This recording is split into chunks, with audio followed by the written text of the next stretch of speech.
Praise the Lord, ஹல்லேலூயா. சீயோன் சிலுவை தியானத்திற்கு அன்போடு கூட இயேசு கிறிஸ்துவின் நாமத்தில் உங்களை வரவேற்கிறேன். இன்று தினத்திலும் சிலுவையின் பாதையில் சிந்தனை துளி 23 சிலுவையில் அருள்நாதர் காண்பித்ததான சகிப்பு தன்மையை நாமும் கற்றுக்கொள்ளப் போகிறோம். கர்த்தருடைய பரிசுத்த நாமத்திற்கு மகிமை உண்டாவதாக. சிலுவையிலே தொங்குகிற மெசியா அவர் சகிப்பு தன்மையை காட்டிக் கொண்டிருந்தார். தாங் பாடுபட்ட ஒவ்வொரு அந்த ஸ்தானத்திலும் அவருடைய சகிப்புத்தன்மை வெளிப்பட்டது. ஆம், யூதாசினால் காட்டி கொடுக்கப்பட்டது முதல் இதோ என் ஆவியை பிதாவின் சமூகத்தில் ஒப்புக்கொடுக்கிறேன் என்று சொல்லி ஆவி விட்டது வரைக்கும் அவருடைய சகிப்புத்தன்மை, அந்த சகிப்புத்தன்மையோடு நாமும் சிலுவையை சுமக்கும்படி அனுதினமும் அவரை பின்பற்றும்படி அழைக்கப்படுகிறோம். கர்த்தருடைய பரிசுத்த நாமத்திற்கு மகிமை உண்டாவதாக. அனுதினமும் சிலுவையை நான் சுமக்கின்ற நாம் இதோ அவர் நமக்கு முன்பாக வைத்த சகிப்புத்தன்மை, அவர் நமக்கு வைத்திருந்த சந்தோஷத்தின் பொருட்டு அவமானத்தை எண்ணாமல் சிலுவையை சகித்து தேவனுடைய சிங்காசனத்தின் வலது பார்சத்திலே இன்றைக்கும் அவர் வீற்றிருக்கிறார். கர்த்தருடைய பரிசுத்த நாமத்திற்கு மகிமை உண்டாவதாக. அவர் அவமானத்தை ஒரு பொருட்டாக எண்ணவில்லை. அவர் வைத்திருந்த பரலோக சந்தோஷத்தை ஏறிட்டு அதே விண்ணமாக நாமும் பரலோக சந்தோஷத்தை, நமக்கு வைத்திருக்கிற நித்திய வாழ்வை நாம் எண்ணும்படி இந்த நாட்களில் நமக்கு அவமானம் ஏற்படலாம், பலவிதமான நெருக்கங்கள் ஏற்படலாம், பரியாச சொற்கள் வரலாம்.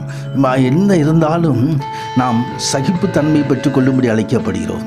நீங்கள் இளைப்புள்ளவர்களாக எங்கள் ஆத்துமாக்கள் சோர்ந்து போகாதபடிக்கு தமக்கு விரோதமாய் பாவிகளால் செய்யப்பட்ட விதமான விபரீதங்களை சகித்த இயேசு கிறிஸ்துவையே, அவரை நமது மீட்பையே, நமது இரட்சகரையே நினைத்து கொள்ளுங்கள் என்று எழுதப்பட்டிருக்கிறது. நமக்கு எதிராக அவமான சொற்கள் வரும் பொழுது, நமக்கு விதமாக பலவிதமான சொற்கள் பல விதங்களில் மக்கள் பேசும் பொழுது, நமக்கு விரோதமாக செய்யாத குற்றத்தை குற்றம் சாட்டும் பொழுது நாம் சகிப்புத்தன்மை வெளிப்படுத்த கடமைப்பட்டிருக்கிறோம். ஆம், ஆத்துமாக்களில் சோர்ந்து போகக்கூடாது. நமக்கு ஏற்பட்ட நிந்தை சொற்கள் நிமித்தம் நிந்தையை சகித்தேன், லட்சையின் முகத்தை மூடிற்று. ஆம், ஆண்டவர் நிமித்தமாக நாம் நிந்தையை சகிக்கும் பிதா இதோ நமக்காக சிலுவை மரத்தில் அவரை ஒப்புக் கொடுத்தார். அவரோட கூட பாடுகளை சகித்தோமானால் அவரோட கூட ஆளுகையும் செய்வோம். நாம் அவரை மறுதளித்தால் அவரும் நம்மை மறுதளிப்பார். ஆம், அப்போஸ்தலர் தீமோத்தேயுக்கு எழுதும் பொழுது இப்படியே எழுதுகிறதை குறித்து பார்க்கிறோம். பாடுகளை நாம் சகிக்க வேண்டும் என்று சொல்லி சிலுவை நமக்கு கற்றுத்தருகிறது. கர்த்தருடைய பரிசுத்த நாமத்திற்கு மகிமை உண்டாவதாக. ஆனால் பாடுகளை சகிப்பது சில துணிதான். ஆனால் நமக்கு வைத்திருக்க நித்திய ஜீவன் அது எல்லையற்றது. இந்த நாட்களிலே சோதனைகள் பல வரலாம். சோதனையை சகிக்கிற மனுஷன் பாக்கியவான். அவன் உத்தமன் என்று விளங்கின பின்பு கர்த்தர் தம்மிடத்தில் அன்பு கூறுகிறவர்களுக்கு வாக்குத்தத்தம் பண்ணின ஜீவ கிரீடத்தை பெறுவான். ஆம், சோதனையை சகிக்க வேண்டும். நாம் ஜீவ கிரீடத்தை பெற்றுக்கொள்ள வேண்டும். கர்த்தருடைய பரிசுத்த நாமத்திற்கு மகிமை உண்டாவதாக. ஆண்டவருடைய பிள்ளைகள் மாம்சத்தையும் ஆசை இச்சைகளையும் சிலுவையில் அடைந்திருக்கிறார்கள். சிலுவையில் அடையப்பட்ட வாழ்வு நமக்கு இருக்கிறது என்று சொன்னால் சகிப்புத்தன்மையும் இருக்கும். ஆம், நமக்குள்ள எல்லாவற்றையும் நாம் சிலுவையில் அறைந்து விட்டோம். கர்த்தருடைய பரிசுத்த நாமத்திற்கு மகிமை உண்டாவதாக. நமக்கென்று ஒரு பெருமை இல்லை, நமக்கென்று எதுவும் இல்லை. ஆம், நீங்கள் குற்றம் செய்து அடிக்கப்படும் பொழுது பொறுமையோடு சகித்தால் அதில் என்ன கீர்த்தி உண்டு?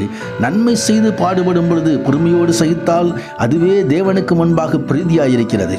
நன்மை செய்வதனால் பாடுகள் வரலாம். நாம் அநேகருக்கு நன்மை செய்வதனால் பலர் நமக்கு தீமை செய்ய நேரிடலாம். ஆனால் அந்த சூழ்நிலையில் நாம் மனம் உடைந்து போக வேண்டிய அவசியம் இல்லை. நாம் எந்த விதத்திலும் சோர்ந்து போக வேண்டிய அவசியம் இல்லை. நாம் தேவனுக்கு முன்பதாக பாடுகளை சகிப்போம், பொறுமையோடு சகிப்போம். அதுவே அவரது சமூகத்தில் பிரீதியாயிருக்கிறது. கர்த்தருடைய பரிசுத்த நாமத்திற்கு மகிமை உண்டாவதாக. நீங்கள் அழைக்கப்பட்டிருக்கிறீர்கள். ஏனெனில் கிறிஸ்து உங்களுக்காக பாடுபட்டு நீங்கள் தம்முடைய அடிச்சுவடுகளை பின்தொடர்ந்து வரும்படி உங்களுக்கு மாதிரியை வைத்து போனார். ஆம், என்ன மாதிரியை? அதுதான் சகிப்புத்தன்மையின் மாதிரியை. அந்த சகிப்புத்தன்மையின் மாதிரியை சிலுவைநாதர் நமக்கும் தரும்படியாக நாம் அழைக்கப்படுகிறோம். அவர் வையப்படும் பொழுது பதிலாக வையாமலும், பாடுபடும் பொழுது பயமுறுத்தாமலும் நியாயமாக தீர்ப்பு செய்கிறவருக்கு தம்மை ஒப்புக்குவித்தார். ஆம், நமக்கு எதிராக எத்தனையோ பேர்கள் ஏளன சொற்களாம். ஆனால் அது மத்தியிலும் சகிப்புத்தன்மை. ஆம், நீங்கள் புத்தியுள்ளவர்களாக இருந்து புத்தி இல்லாதவர்களை சந்தோஷமாய் சகித்திருக்கிறீர்களே என்று சொல்லி கொரிந்தியருக்கு அப்போஸ்தலர் எழுதுகிறார். புத்தி இல்லாதவர்கள் பல காரியங்களை செய்யலாம். பல காரியங்களை அநேக ஜனங்கள் நமக்கு எதிராக செய்யலாம். நீங்கள் சகிக்கிற எல்லா சகல துன்பங்களிலும் உபத்திரங்களிலும் பொறுமையும் விசுவாசத்தையும் காண்பிக்கிறீர்கள். நிமித்தம் உங்களை குறித்து நாங்கள் பெருமை அடைகிறோம் என்று சொல்லி பவுல் அப்போஸ்தலர் எழுதுகிறார். கர்த்தருடைய பரிசுத்த நாமத்திற்கு மகிமை உண்டாவதாக. ஒருவரோடு ஒருவர் வழக்காடக்கூடாது, அது குற்றமாக இருக்கிறது. அப்படி செய்கிறதோடு நீங்கள் ஏன் அநியாயத்தை சகித்துக் கொள்கிறதில்லை, ஏன் நஷ்டத்தை பொறுத்துக் கொள்கிறதில்லை என்று கொரிந்தியருக்கு அப்போஸ்தலர் கேள்வி வைக்கிறதை குறித்து பார்க்கிறோம். கர்த்தருடைய பரிசுத்த நாமத்திற்கு மகிமை உண்டாவதாக. நாம் எப்பொழுதும் மற்றவர்களோடு நாம் வழக்காடுதல் இல்லாமல் அன்போடு கூட நடக்க வேண்டும் என்று சொல்லி, அன்பு சகலத்தையும் தாங்கும், சகலத்தையும் விசுவாசிக்கும், சகலத்தையும் நம்பும், சகலத்தையும் சகிக்கும். அன்பு இருந்தால் இந்த சகிப்புத்தன்மையின் அன்பே சகிப்புத்தன்மைக்கு அடிப்படையானது. அந்த அன்பை பெற்றுக்கொள்வதாக இருக்கும் பொழுது அருள்நாதர் கிறிஸ்துவன் வரும் பொழுது இது அவனுக்கு ஒரு பலன் நோடு வருகிறது என்று சொல்கிறவர். நீ சகித்து கொண்டிருக்கிறதையும் பொறுமையாக இருக்கிறதையும் நாமத்து நிமித்தம் இலைப்படாமல் பிரயாசப்பட்டு அறிந்திருக்கிறேன், உனக்குள்ள பலன் என்னோடு கூட வருகிறது என்று சொல்கிறார் ஆண்டவர். அந்த பலனை பெற்றுக்கொள்ளும்படி சர்வ சமூகத்திலே காத்திருப்போம். கர்த்தர் மகிமையான காரியங்களை செய்து வருவாராக. ஆமென்.